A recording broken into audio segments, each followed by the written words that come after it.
Comes down to it, nothing is too difficult for the brave. In fact, that's the motto for Jeppe High School for girls. But in this instance, that adage applies truly to my next guest. This week, the school celebrating officially opening its own performing arts centre. It was thanks to well-known philanthropist Carolyn Steyn, who also funded the establishment for the betterment of art. She's a former school pupil there as well, and I'm sure you'll recognise the name. If you don't, I'm sure you'll know her from being the founder of the 67 Blankets for Mandela project. It's always a pleasure speaking to you, Carolyn. Good morning. I actually had the Latin translation for it's nothing too difficult for the brave, but I'm not even going to attempt to say the Jeppe's High School girls' motto. Maybe you can just say it for me quickly. I will. It's 14 nil difficilius. Nothing is too difficult for the brave. That's what I was going to say. That sounded like what I was going to say. We'll stick with that. Carolyn, I think the most remarkable part of this story, and the reason I wanted to chat to you, is when it came to COVID-19 last year, it seems performing arts was left literally out in the cold, whether it was from the professional aspect, the grassroots level, all the way to local theatre. Yet here you've come along, and not only have you helped performing arts continue, you've actually helped it grow. Congratulations. Tell me about this new performing arts centre. Gareth, thank you so much. Yes, it's been a very, very difficult time for artists. You know, they are relying on food vouchers, you know, the past year. And, but, you know, the decision to create the performing arts, the Carolyn Steyn Performing Arts Centre at Jeppe High School for Girls was taken about 2 years ago. And during this time of COVID, I mean, it was quite miraculous that they were able to build the Performing Arts Centre, and it's really quite spectacular.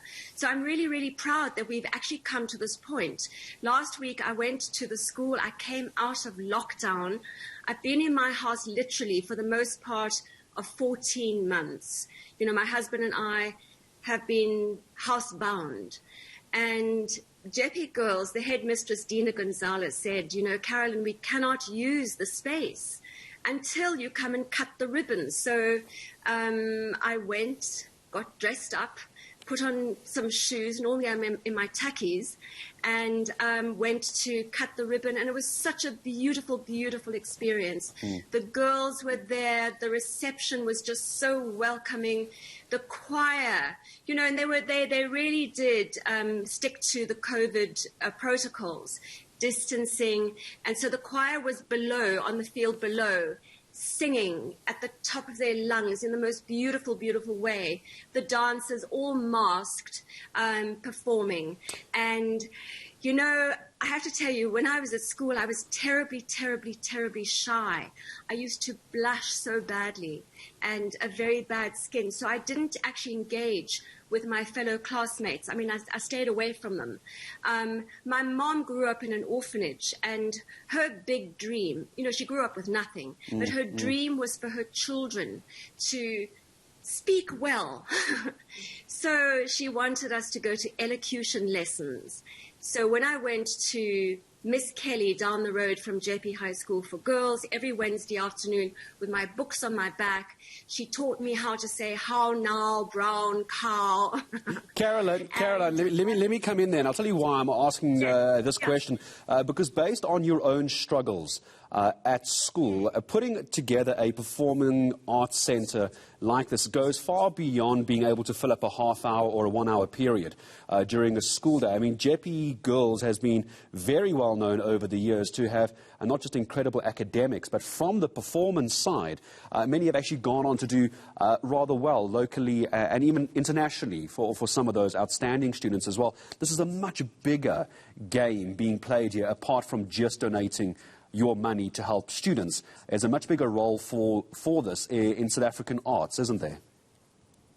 Absolutely. The reason I was saying that is, you know, drama gave me confidence, and Jeppe High School for Girls gave me my break.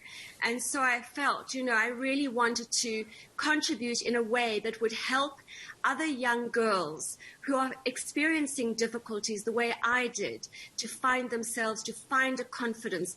And this is a space that really will enable so many girls. My dream is for the Jeppe Girls and the thousands that come after them to find their confidence, their warrior within them, so that they can walk out of those gates one day. Drama, music, dance, or really provide one with the tools for life. So I want them to walk out of the gates taller, confident, able to find the opportunities, to create their own opportunities with the confidence that they've gained in the Carolyn Steyn Performing Arts Centre. So I'm really, really, really proud of it. And I'm sure many people are going to be as well. I take a look as well off the back of How Now Brown Cow, Carolyn. You went on to go and do incredibly well at Wits University as well, as speech and drama at Wits, which I'm sure is where you're hoping many Jeppe Girls will end up one day. But in my final question to you, this is not going to just be a centre to be used and enjoyed only by Jeppe Girls High as well, but I see later in this year, I think end of July, there's going to be a music competition. Final question to you. Tell me about that. Well, I don't know. You tell me about that. They've got a music competition in July. Fantastic. I'll be there. I hope you will too. It's the Sharon Barkhuizen, beg your pardon, it's the Philip Moore music competition, which is happening there as well. And I imagine, Carolyn, as this really will be my final question to you, this money has been put in, beautiful architecture has gone into it, and it won't be just over 2 months from now, really, and it's going to have its first music competition. I imagine this is exactly what you wanted. It can't just stand there and look pretty. It's got to be used, doesn't it? Absolutely. They've just been given a wonderful grand piano, so there's a dedicated space for it, for the musical instruments. They don't have to move desks out of classroom anymore. There's a dedicated space for musical instruments. They're famous for their marimbas, and really, we've got sprung floors for the dancers, and I just think it's just marvelous. And hats off to Dina Gonzalez and everybody at Jeppe Girls who actually made it happen. And I think it's going to be incredible for all of their careers. Carolyn, congratulations to you and the entire school as well for putting this together. It's the new Performing Arts Centre that's been funded primarily by Carolyn Steyn as well, been named after her, and it's going to change all the careers for those, I'm sure, taking part at Jeppe Girls High.